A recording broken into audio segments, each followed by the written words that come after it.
Hey everyone, this is Scott from ServMedia.com. We're going to be talking about what's going to be in WordPress 5.5. We're really going to be talking about the things that really matter to the average user.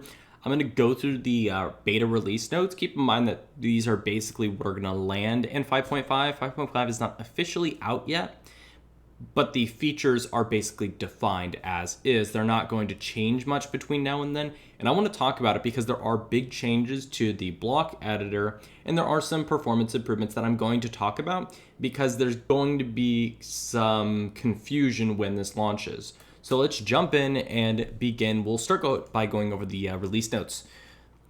And then I'll go through and show you some of these items. So first of all, WordPress 5.5 will include the 10 releases of the Gutenberg plugin. Basically, ever since 5.4, the Gutenberg plugin, which you can install on your website, has had 10 updates adding more features. And if you install the Gutenberg plugin on your website, you'll get those updates automatically. If you don't, though, you'll get them when WordPress core goes around and finally updates them. There is inline image editing. You'll now be able to crop, rotate, and zoom photos when you're working with them in blocks. This is a good improvement.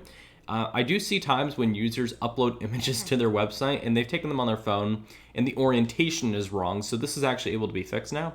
And you can do some basic image cropping and zooming, which is a good improvement because there was not a good way of doing that before outside of having somebody do it in Photoshop. And I will show you how to do this. It's actually really cool. Block patterns. You'll be able to build pages through block patterns. It's not very descriptive here. We'll show you that. Something that I'm very glad though is device previews. And I'll be able to see how your content looks and you can modify how it looks on desktop, tablet, and mobile devices. This is so utterly important and nobody seems to know why. One of the things about Elementor that makes it very easy to build with is being able to quickly see how it'll look on different device sizes. You just click the little button in the bottom left. You can set it to phone. You can modify the paddings or the margins, and you can make it look presentable on different devices relatively easily. The block editor will finally get that. This is so important for the block editor now being treated like a real page builder because it allows you to modify the layouts on certain different devices, and oftentimes that needs to be done. Sometimes just stacking an image isn't the best way to approach it. It may not look all that good. You may need to have a different mobile-specific image so that way it gets scaled correctly. Underneath device, underneath the end blocks overwhelm, you'll now have a fairly interesting item. So what this does, there's a new block inserter panel. It's now easier to use. They have categories and collections, and it supports patterns, and it will now support the block directory. This I'm actually not that excited about. The block directory in its current form isn't very good. Basically, you search for a block, and we're going to go ahead and show you this too, and it will come up and search what that block is, and it will install a plugin in the background. The problem with that is most plugins add more than one block. So, for instance, if you install atomic blocks, it may get the one block that you need, but it's also installing 40 other blocks, just about, that you're not going to use. And this was not a good way of doing it. This is probably just a rough draft. I imagine down the line they will have a proper block directory where it'll be kind of separate from the plugin and theme directory where you install an actual block. It's one block, only the code necessary for that one block, and that's all it does. That would be ideal. I think in its current form though, users are going to install a lot of plugins that they don't need. And I am going to imagine the support requests that I will probably get from it. The same thing here, discover, install, and insert third-party blocks, exactly the same thing as the block directory. General improvements with the editor as well, there were performance improvements. Dragging and dropping them was much easier and less jittery. If you've ever tried to drag a block in the block editor, you'll know that just trying to get it to move where you want it is such a pain, because it'll move up and down, it'll go everywhere, except for where you want it most of the time. So I most of the time just use the arrows, and it wasn't a very good solution. It's definitely a lot less intuitive than, say, Elementor was. They added some design tools for themes. There's now you can now add backgrounds and gradients to additional blocks. Groups, columns, media, and text can now have it, so that's going to allow you to have a lot more flexibility with how you're building layouts. You can add support for new measurements. So instead of just pixels, they added EMs, REMs, percentages, vertical height, and vertical width. Most of that doesn't matter. Percentages are probably what you're most accustomed to. Most of these are going to be for designers. But the vertical height and vertical width is especially useful if you're building a call like a giant hero image and you want to set the vertical height to be 100% of the screen, you can now easily do that.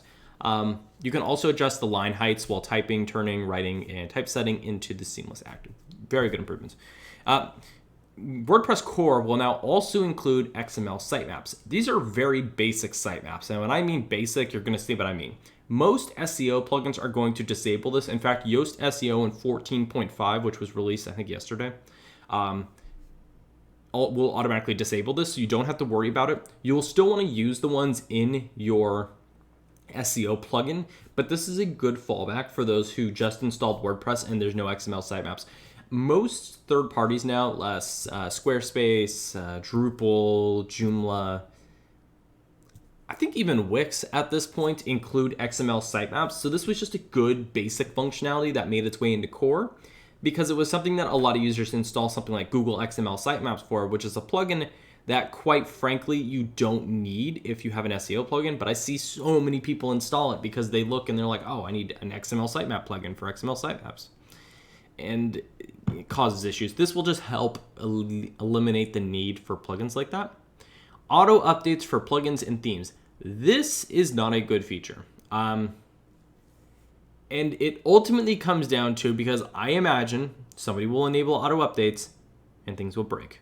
I have seen even the best of plugins break things on update. WooCommerce in 14.3 broke an entire checkout form for a client of mine to where they couldn't submit data if the user wasn't logged in. They had to be rolled back to 4.2.2 until the issue's resolved. This is why I don't auto update things. I have to test every plugin, everything that's updated, and make sure that things don't break. Because if things break on an update and you don't have a means of restoring a backup, or you didn't take one, you now have to go out and you have to pay somebody quite a bit to go ahead and fix it when you could have either backed it up automatically on your own time, or you paid somebody to deal with it for you in the first place.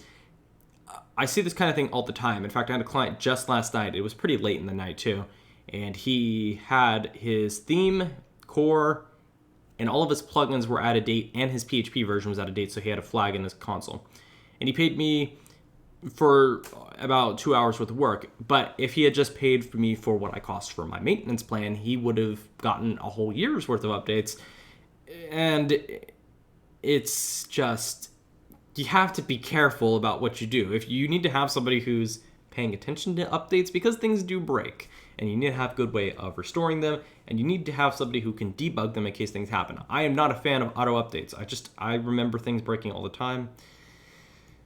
Not a fan of this. Now, the things that are interesting is lazy loading of images. Now, this on the surface sounds like a really good feature, except it's not. Lazy loading images in this current release will use the native lazy load found in Google Chrome. There is a loading attribute that you can add to images called loading equals lazy. So you might be wondering why this isn't a good thing. And it's because the problem with the lazy loading in Chrome, and there are other browsers adding support for it. I think Firefox Nightly added support for it as well. The issue you're going to run into is it's terrible for performance, which sounds counterintuitive. The problem with it is it extends the viewport to download images way larger than it needs to be. So if you're on a 15-inch like MacBook Pro for comparison, it'll start fetching images that are 2,000 pixels outside of the viewport, which basically means if you were visiting this website, which is just basic hello world, this is the viewport all the way down here to where categories is kind of cut off, the name categories. It would extend 2,000 pixels, which is about twice the height of my screen, to go and download more images. That is not efficient. The most lazy load plugins do it as soon as the image gets in the viewport, or it adds like 300 pixels outside of the viewport. The reason for that is it downloads less images less eagerly. So that way, if you're on a page, especially on mobile, where you have a lot of images and your page is very tall, you're not going to download unnecessary images. So you should still use a lazy load plugin, even though this is included. And native image lazy loading is great in principle, but from a strictly performance point of view, a JavaScript library will still do better for you. Even though you have the overhead of the JavaScript, you're going to be downloading less images immediately, which will still yield performance gains. I imagine they will work on this in future releases, but this is just a good implementation out of the box. Most of your lazy load plugins and WP Rocket and the other major caching plugins, they will disable the core native lazy loading, so you won't have to worry about incompatibilities. It's just something to keep in mind. There were accessibility improvements. We'll just briefly go through some of them. List tables now come with extensive alternative view modes. Fine. Copying links in the media screens and model dialogues can now be done with a simple click of a button. Fine. The meta key boxes can now be moved with the keyboard. These are basically just to help users who use screen readers. Assisted devices can now see status messages. This is a pretty big deal with the image editor. Previously, there was effectively no feedback from the block editor, which was absolutely terrible for screen readers and users who used assistive technologies. And finally, the shake animation indicating a login failure now respects the user's choice and the preferred reduced motion media query. This is fine. Just small improvements here. So let's go in and we're going to play with the block editor now, because that's what everybody really wants to see. So the performance improvements we're basically going to ignore because I'm not going to show the inclusion of the native lazy loading. It's kind of silly. So when you first click, this is a stock 2020 theme with no extra plugins installed and just the default block editor. This is now your interface. Some things that I like. I do like some of the contrast that was added. Some of the buttons are more bold. The only thing that I don't like is now that Gutenberg kind of looks modern and fresh, the rest of the admin panel looks incredibly out of date because WordPress hasn't updated it. WooCommerce was actually running a very interesting experiment with a experimental user interface they were working on. It kind of looks like it's meant to target Shopify as a product, but it's much better than the current WordPress user interface, and I really hope the WordPress UI as a whole gets redone. It really needs an update and modernization.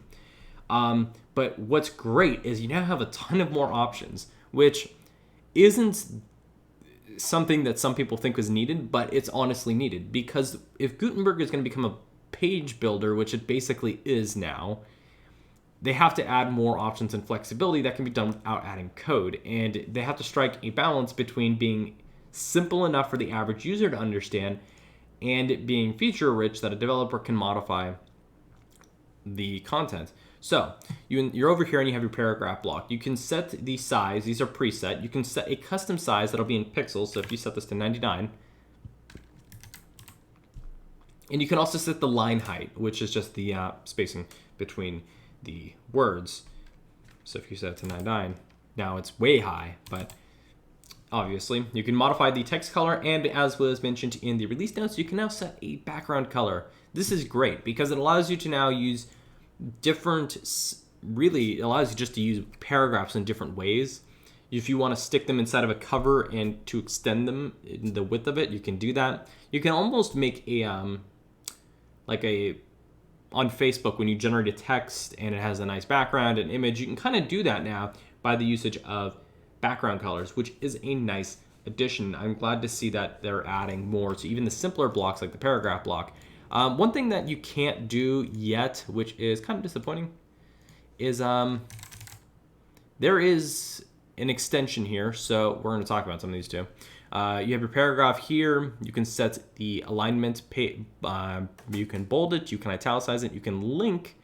And then you have the options to do inline code, inline image, and inline image now will align itself to the left or right within the paragraph block.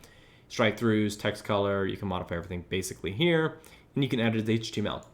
You still can't set it to full width like you can with a column block, but this was a nice addition. I really wish one of these days they would add it over here. We need to add an image though, because I want to show you how the image works. So do I have anything in the media library? No. All right. We're going to go to pexels.com and download a random image. They always have interesting images on their homepage. Ooh, a dog. We're getting this dog. Downloading the dog photo. Dog. Photo. All right. Now we're going to come over to here and we are going to add this image. Call it the dogphoto.jpg. always JPEG from a performance point of view. And we are going to add our text because everybody seems to forget about alt text. Looks like, oh, I forgot to select it. What? Wasn't uploaded. Gotta love WordPress Media Library. Well, our dog photo adds. Yeah, so you can now crop them and zoom in those photos, which is very good from a flexibility point of view. We'll just go to our media library and add it directly for now, and I'll come back and reinsert him. No idea why he's hanging, but I want to show, see, he is there. Reload the page. We must insert the dog photo now. We are on a quest. There he is, select him. Okay, so now you have your crop tool. With the crop tool, you're able to, it'll set it up in a grid, and you can effectively sort of zoom. So if you're on your mouse wheel, so if you're just on your mouse wheel, you'll use the zoom, the scroll wheel, and if you zoom in on a specific quadrant, well, it's not so much a quadrant, but on a grid. But let's say I want to zoom in on this boy's face. Ah, there you go. He is the goodest of boys. You can now drag the image here, and yes, so there we go. Oh no, come back. I wasn't done cropping. All right, and now if you click apply, it'll now go through, crop the image, and do the zoom effect. All right, wow, he looks awesome, actually. That was pretty cool. And you now have the ability to modify the dog. Now, you can also set the images as full width, wide width, like you were always able to. And over here, you can modify the style to be rounded or just default. I do not recommend rounding it if he is... if he isn't just, the correct way. Now, what's also good is if you're in the crop tool, you can rotate him. Ah, there we go. Yes. This is what we needed. You can modify the aspect ratio as well to use original, landscape, or various modes. Keep in mind that it was originally a portrait image. Aspect ratios are important for maintaining, number one, image clarity, but also to avoid stretching. You don't really need to mess with this in most cases, but the fact that you can is very useful. If you also don't want to use the scroll wheel to zoom, you can click on the zoom icon and just zoom in. I'm going to rotate him back. No. Ah, yes, this is amazing. Okay, very useful tool. I'm going to have a lot of fun now with this. Device previews. We can now see how our content will look on different devices. We need to do this. The easiest way I can think of to illustrate this is, number one, let's add a, first of all, the browse tool now is awesome. So previously with the browse tool, it was, you clicked on it, you saw all the blocks in a tiny window, and it was very difficult to use. Now, it gets its own nice little sidebar. This is advantageous because, number one, if you don't have the WordPress sidebar showing, or if you use the full width, full screen mode, which I'll show you, this looks great. This is now easy to use, and I am a fan of it. But now you'll also get kind of a preview of what the blocks are, so now you understand what it is you're adding, and it gives you a nice little description of what that is. I can't speak to the level of quality translations may have, but you can now see everything very nicely. So we're going to look for a column block because I can't find it, and we can now add our columns. This is all I wanted. Now, as you can see here, we can now also handle a percentage width, which is also nice. There's just so much improvement. There's been so many improvements in the block editor. So if you want to have like a 2-column layout, you can set it to like any width you want now. Previously, you had to use a predefined layout. Now it's super easy to use. It looks so good. They've honestly done a great job with improving the block editor. Now, if you click the preview option, you can now do tablet and mobile. So if you click mobile, you now get, if you click the mobile option, you now get a mobile preview. And the mobile preview makes it super easy to just kind of see how your layout's going to work in the editor.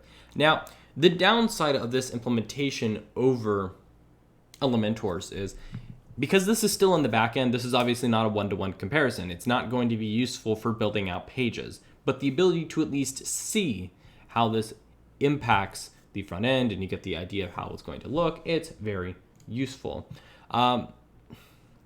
I still wish that you could preview everything on the front end, kind of like using the customizer when you can view content.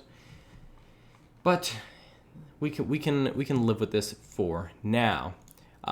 If you want to install a block that's not present, if you look over here and if you find a block that's not installed, like if you look for slider, it'll say there's no blocks found in your library, and these blocks can be added and installed. First of all, I think this user interface is terrible. This is absolutely the most hideous user interface I've ever seen for the addition of a block. First of all, we have this image here, which is probably just aggregated from the WordPress.org repository. It just doesn't feel good. It doesn't fit the space. And it runs into the far left corner. In fact, because I'm using a screen recorder, the outline that it adds to my screen is actually cutting the first letter off of the E. And the E is almost off page. And this is a standard browser size. I have it set to 1920 by 1080. And I'm not using the ultra wide settings or anything. This is a standard viewport. But if you want to go ahead and add the block, what you do right here is you click adding, and now it's going to install the plugin in the background, and now you have the option to add it. It's so seamless, except wow, that is a terrible block. Why is it doing that? Okay, well, that's absolutely terrible. That's a horrible block. They never said that the blocks you installed were any good, but wow, I haven't added anything to it, and it's just automatically clicking me to this paragraph 1 on the home page. That's so odd. Okay, we're getting rid of that. Very weird. Don't know why they did that. The dragging and dropping of blocks, as I mentioned earlier, is a lot easier. So now you can just drag them up here. It will scroll you up naturally. And if you get it in the right spot, because you would think that you would just drag it up here, but if you don't actually, because of the title section, you have to drag it like right up here. And then it doesn't go. Yeah, good job, WordPress. There you go. Nope, still didn't work. This is definitely not any easier than it used to be. There it goes. Still, as you can see, dragging and dropping requires little bits of improvement. Everything in here is just improvements. It's just slow and progress improvements. You can build very simple layouts. If I had Jetpack installed, I could set up a very basic contact form using the content editor in there, but you can build a page now using the Gutenberg editor. You can add your dog images. And what's great is when you crop the image, it actually sets it as its own image in the WordPress media library. The only downside is that it doesn't carry over alt text from the original image. So as you can see, this is the image we cropped with the dog. All it did was edit it at the end of it, which is fine. I expected to do that, but it didn't take my alt text and my title text over. So that's something to keep in mind when you add these images. But you can build, I'm going to grab my lorem ipsum generator. Nope. A very basic layout dedicated to your dog, and it would look fantastic. Grab this text here. Because we have the awesome block editor, we're now able to just drop this text in here and automatically deal with the formatting issues. And this looks great now. An ode to the goodest boy. Now, I could be showing you how to build an actual page, but that's not what this is about. And look at this. This looks great. He is the goodest of boys. Why is there some weird spacing here? Congratulations, WordPress. That's because the block is taller than the images. That's okay, though. Now, as you can see here, the loading lazy attribute was automatically added. Now, if the image was at a viewport, which it almost never will be because the default lazy loading is terrible, we can go ahead and remove it. See, there is some default margin added by our theme. That's the issue. I'm going to set it to 0. There we go. So the theme was the issue. It was adding some default margin. You gotta love the joys of working with WordPress sometimes. Sometimes it's the theme, sometimes it's the blocks, sometimes it's the plugins that you added for additional blocks that you click on the image and if for some reason doesn't work. This is honestly just great modular improvements. Everything in here is so much easier to use. I'm glad to see improvements coming along. If you install something like cadence blocks or atomic blocks, you get a ton of more additional functionality to make the block editor a truer page builder. You also get some handy blocks that are just not included. For instance, there is a tables block, which is fine. It's very basic, and as we mentioned in the beginning, they added some striping for the accessibility, which is fine. But what I'd like to see is a lot more flexibility. They added a ton of flexibility, which is, without being said, this is now completely a much better block editor. The drag and dropping is still not good. I have no idea what its condition is, but that was not, it was better, but it wasn't good. You can obviously see the device previews. You can add backgrounds and gradients to additional blocks, as we kind of mentioned. Support for more types of measurements, not just pixels. It's fine. I have no complaints about any of it. It's just not. So as you can see here, we added one E.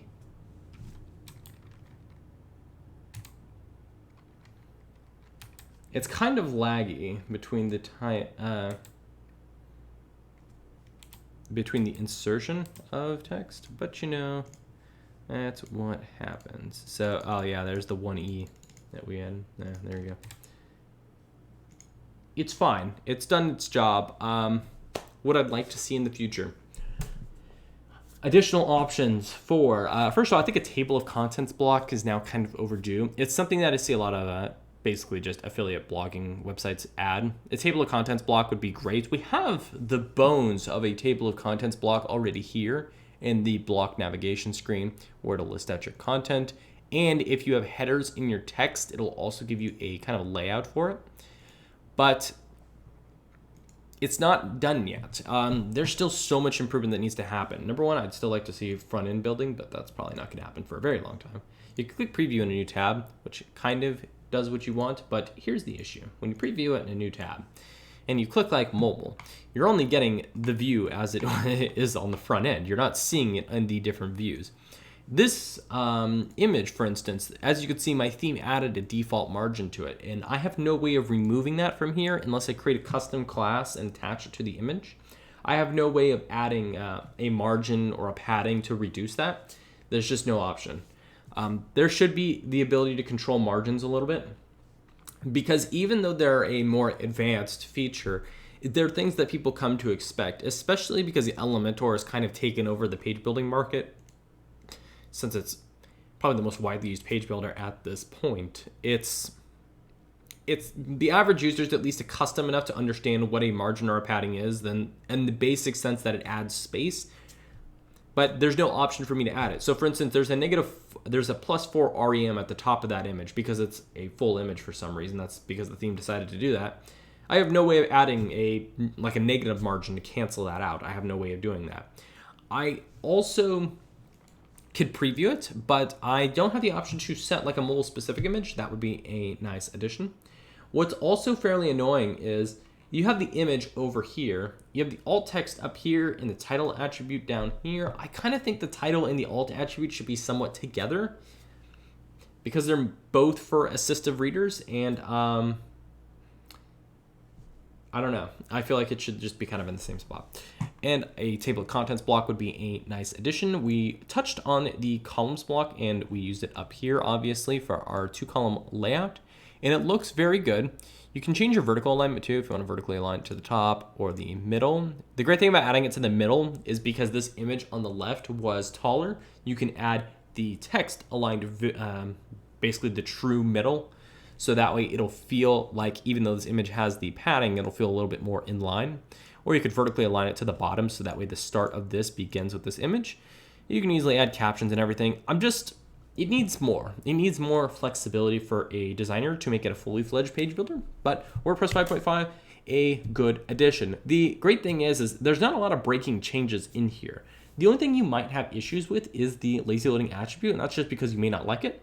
But the block editor, I haven't had any issues of it, and I have tested on live sites. Well, my own live sites. I wouldn't put my clients through that because this is still technically beta, and I believe it's not even due out until August 11th. So we're a few weeks away, but it's solid improvements all around.